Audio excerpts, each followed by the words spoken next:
Hi. For this section, we're going to discuss literary terms, or also called figures of speech. When we talk about literary terms or figures of speech, they are used when language is used above the ordinary meaning or the denotative meaning. Language carries an extra meaning. Words do not mean what they mean. Number one, they mean more than what meets the eye. And of course, you could see that right from the expression figures of speech, we can see that figures could mean number, or figure could also mean shape. Triangle, circle, rectangle, as children say. So just like shapes of language, so figures of speech. What are some of these shapes of language or figures of speech? We're going to get right into them. To the number one, metaphor. Metaphor is also called the mother of all literary devices because it begins with comparison. And almost every literary device deals with comparison. Language is one thing is compared in another way to something else. So metaphor, every literary device is first and foremost a metaphor before it zooms in to what it actually is, distinct from metaphor. So metaphor is a mother of all literary devices. Is a comparison of two dissimilar items. Remember, two dissimilar items. So if you compare a father to a child, that is not a metaphor. It's just ordinary, everyday comparison. The items have to be dissimilar. So we look at the first example, using boat, using gallop to the finish line to set a new world record. Right in the verb gallop, you could see there's a comparison over there, very indirect but clear. Using boat is compared to a horse. And the comparison brings a deeper meaning. He could run as if it were a horse, as if he were a horse, I should say. So there's a comparison over there, and that is direct. Usain Bolt is a horse. He galloped to the finish line to set a new world record. Second example says, I saw the chimney you talked about. I've never seen any smoker of his type. So there's a comparison here between a human being and a chimney because the person is a smoker. You know, the chimney is a part of the factory or the building that takes away the smoke from the house on top of building. If a human could be compared to a chimney, then he or she must be a great smoker, isn't it? So you could see that this language makes meaning very beautiful. It gives an in-depth level to meaning. And the third one is Malcolm was a lion. Very few men display courage like that. So there's a direct comparison between Malcolm and lion. And of course, these are all the comparison, the horse to Usain, chimney to human, Malcolm human to a lion, between the similar items. That is what metaphor is. So you can begin to think of how to compare the similar items when you want to use a metaphor. Then, closely related to the metaphor is a figure of speech called simile. The only difference between a simile and a metaphor is that metaphors are direct comparisons, but similes use the words like or as. So that's why same as metaphor with the words like or as, indirect metaphor. So simile can be called an indirect metaphor, but you would find the words like or as. So using gallop like a horse, using galloped like a horse. So the comparison is indirect, like a horse, not using is a horse. Kataro is like a chimney. Comparison over there. I've never seen any smoker of his type. Then Malcolm was all like a lion. Malcolm was like a lion. So you could see the words like. So that's the main difference between metaphor and simile. Apart from that, they mean almost the same thing. Then we have another figure of speech called personification. And within that personification, we can even see the word person. So non-human things or inanimate things are given human characteristics like feelings or thoughts and actions. So the examples show that the earth is tired of plastic waste and has almost given up. The earth is inanimate. How could it be tired? How could it even feel tiredness and even give up? But these are human characteristics. So given to the earth, then the earth is personified. Personification is in motion. The second example says the old car groaned in pain as it came to a sudden halt. So you could see there's a comparison between the car and a human. Humans groan when they are in pain, but cars don't know anything. I mean, even though they move, they are not living things, they are not humans. Given a human characteristic, the car is personified. Personification is in motion. The third final example for personification, the novel complained as Ira devoured it page by page. So the novel, inanimate as well. Ira was reading, moving the page after page. The novel complained. So this is artistic, isn't it? Imaginative, beautiful. So the novel is giving human characteristic of complaining that it doesn't like something. It doesn't like the way Ira is devouring it page by page. Personification, a beautiful figure of speech. Then we have metonymy. Metonymy. It deals with substituting a main thing with something closely related. So you want to substitute a main thing, but you bring what is related to the thing to stand for the thing itself. Then you are using metonymy. The examples clarify the point. The White House holds a lot of power in the world. The White House is used in place of the United States of America. So that is metonymy. Example 2, scepter and crown must tumble down. This is taken from the poem Death the Leveler by James Shelley.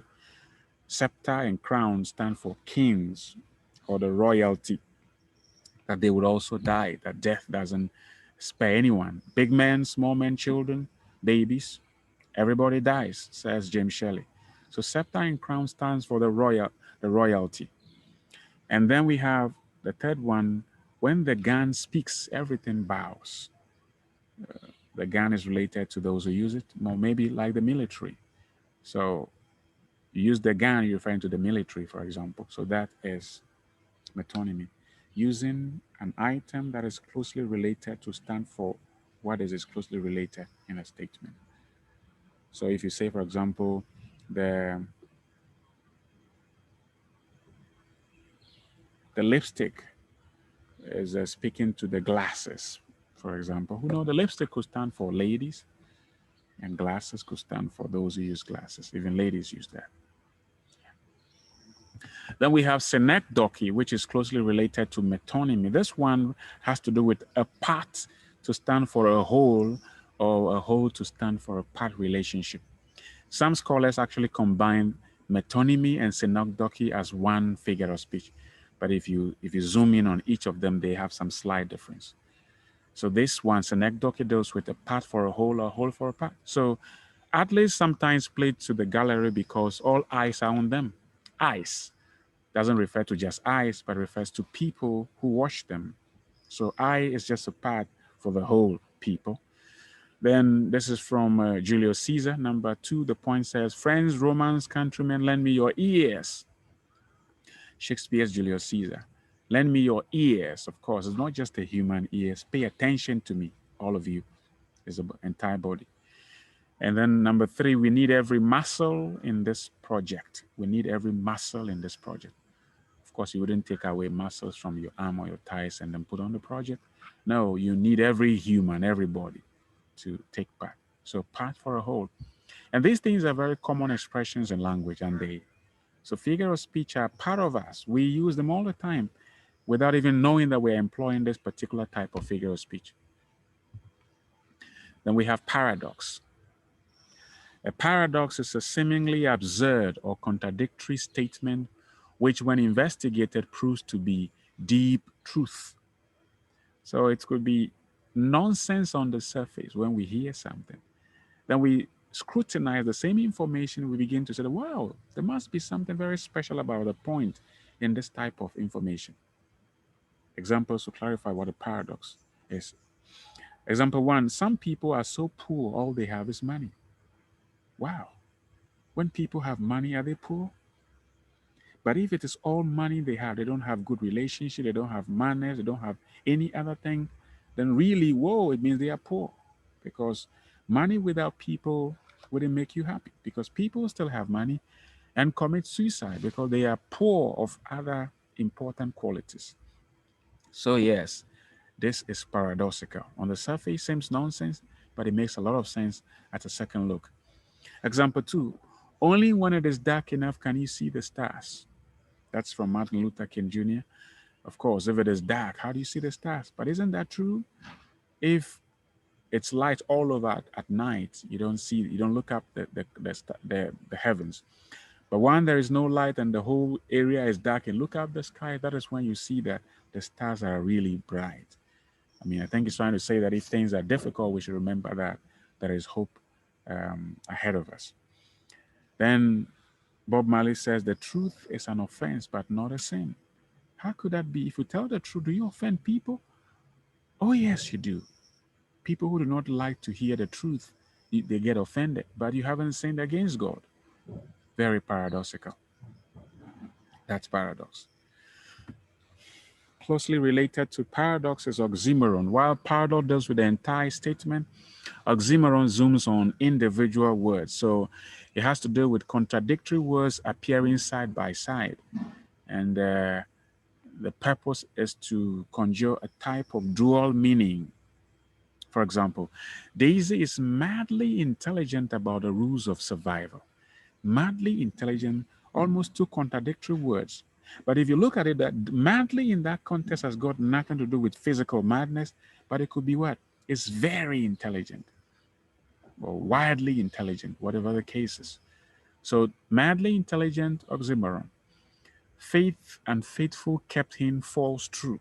I think I heard this from, I don't know whether this is Shakespearean, but faith and faithful kept him false true. False true, very opposite words. Faith and faithful, very opposite. Maybe somebody trying to be faithful to somebody, but ended up being unfaithful.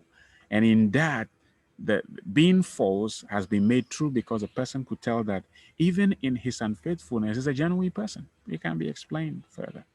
Whatever the point is, the two contradictory words are used, and the point is to give a dual kind of meaning.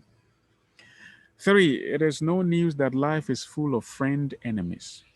You can tell. Somebody could be close to you today, the next day, you lose him or her as a friend, something happens. That happens all the time. It was a tiring, joyful day. Yes. You go for an excursion, very tiring, but at the end of the day, you enjoy having new experiences. So that is how related oxymoron is to a paradox, but they are two distinct figures of speech. Allusion is one of them. Allusion has to do with indirect reference to something outside what we are discussing or what we're talking about, what you are reading outside. So examples, I was in the lion's den during that interview.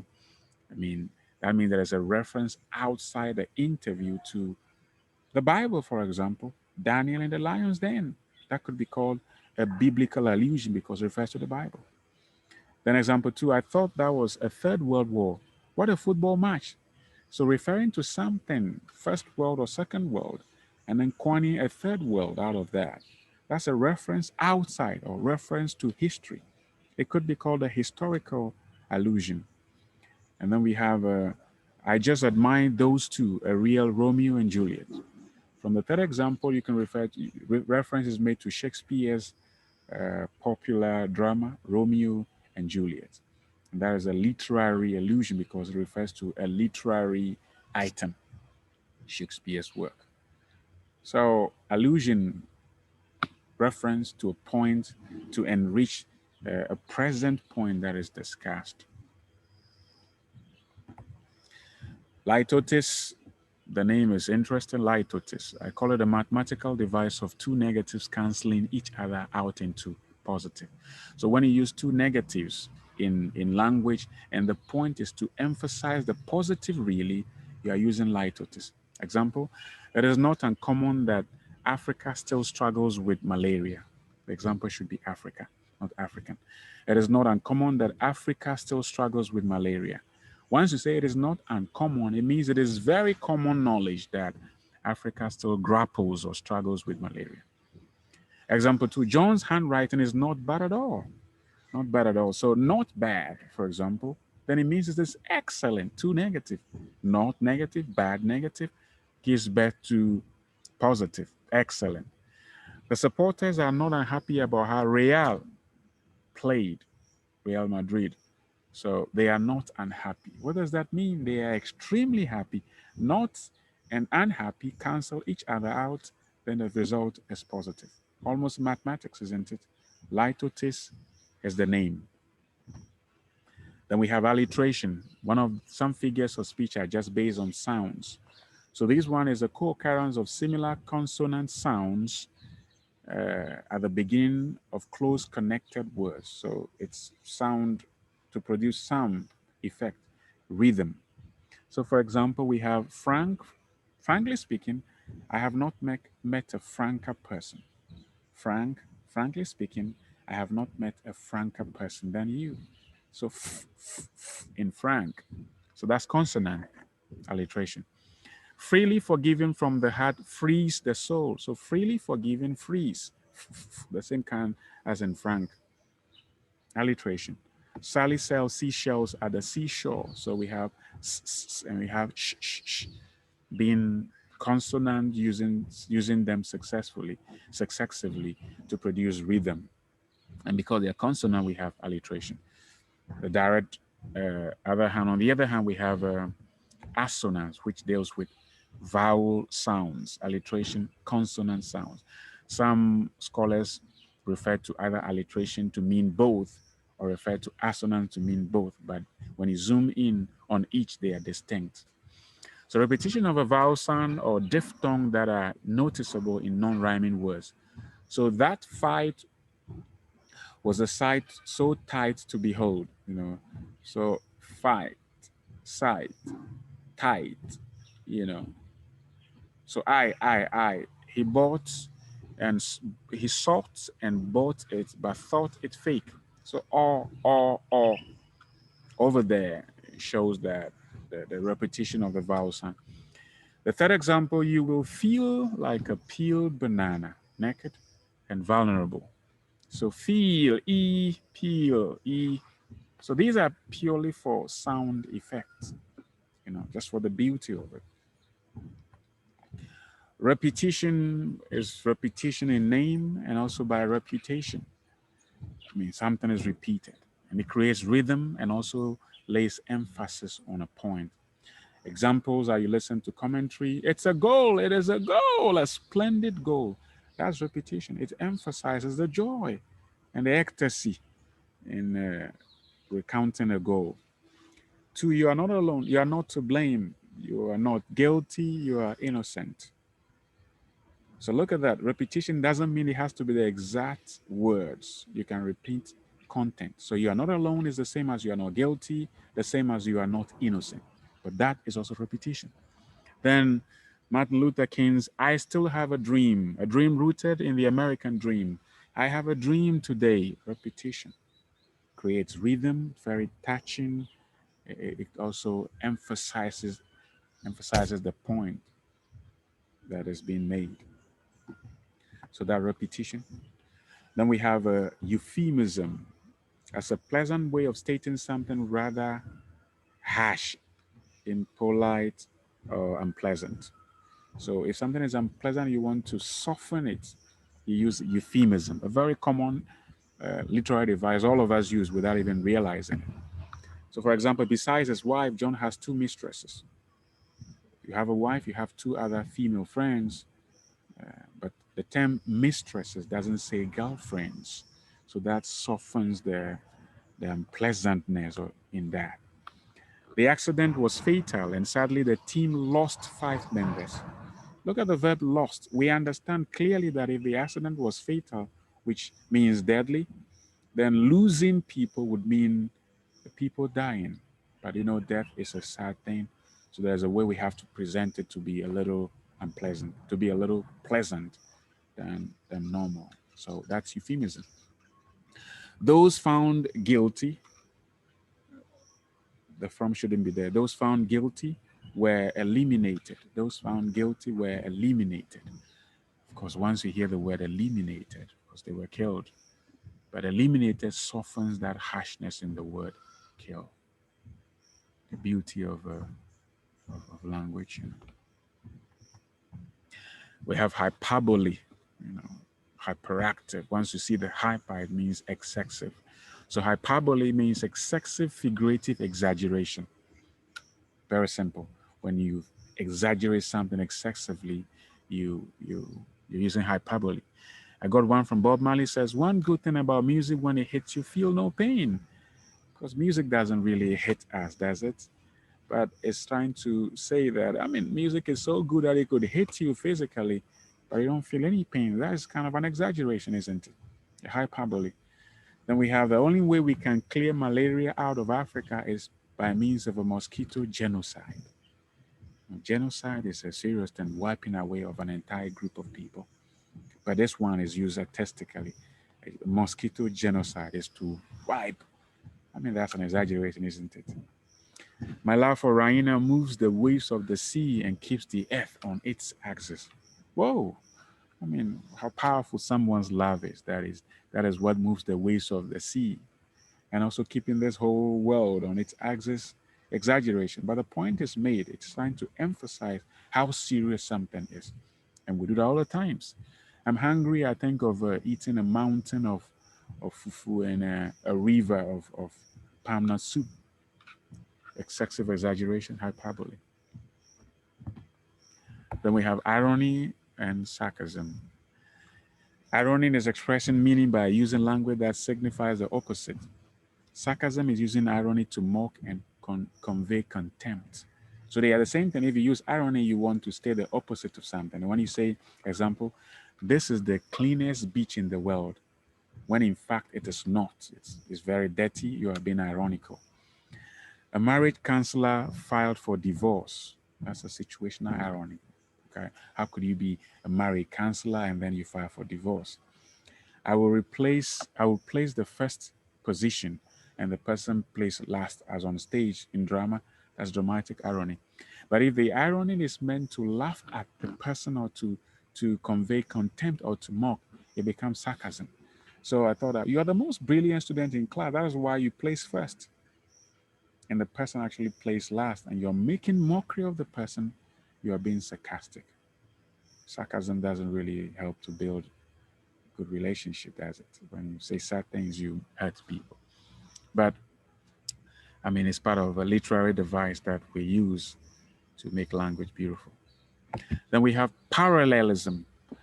Parallelism is a type of repetition where words, phrases, or clauses of similar structure are employed to create rhythm or to stress a point. So one from Bob Marley, give them an inch, they take a yard. Give them a yard, they take a mile. So placing them an inch, a yard, a mile. Give them an inch, they take a mile, they take a yard. Give them a yard, they take a mile. Parallelism. So you ask them to do A, they do B. Ask them to do C, they do D. So that is putting things parallel by each other. It's just like mathematics. Two parallel lines don't meet, do they? They just keep going. Yeah. Then we have let freedom ring from the mighty mountains of New York. Let freedom ring from the curvaceous slopes of California. Martin Luther King. So let freedom ring, let freedom ring, let freedom. It's a type of repetition, but also parallelism. So freedom ringing in the mountains of New York, curvaceous slopes of California, the same structure, but are in different ways. It produces rhythm and it emphasizes point and it moves people to action. And then you can say Ronald's right foot is golden. I mean Ronaldo. Ronaldo's right foot is golden. Ronaldo's left foot is golden. Ronaldo's head is golden. Parallelism, just to praise that footballer. He's a great footballer, isn't he? Yeah. So parallelism is a good figure of speech which is used to create rhythm and also to stress a point. Then we have pan, also called panoramasia. Paronomasia, a form of wordplay that exploits the multiple meanings of a word. As you can tell, wordplay, and how do you call it? It's used to exploit the several meanings that an individual word possesses. Example: I was watching this movie from Jim Carrey, The Dumb and the Dumber. And the police said, pull over. And the driver said, no, it's a cardigan. Thanks for noticing. Now you could see that the pan over here is that the driver pretentiously was just playing on the word pull over, which means to stop, park at the roadside, to pull over, that is one, to keep the body warm, something like a cardigan. So that's a pan, pull over, park by the roadside. No, it's a cardigan, thanks for noticing. Very intelligent pan in that movie, The Dumb and the Dumber, Jim Carrey. And then we have example 2, the cat is near the computer to keep an eye on the mouse. So, wow, play of word. The mouse, is it the animal mouse, the rodent, or the computer mouse? Yeah, so that's play on words. Keep the chicks in the pen. Without them, the pen will stop flowing. So they are playing on a pen as place where chicks are kept, and also the pen, the writing tool. The same word, but two different meanings. It's been an interesting discussion on figures of speech. There are hundreds of them, actually, hundreds and hundreds of them. But these are just some of the general ones. So to beef up your knowledge on figures of speech, you can Google them, download them from A to Z to be able to gather enough knowledge about them. But I think this we have done so far is enough for as an introductory course. Thank you very much. Take care.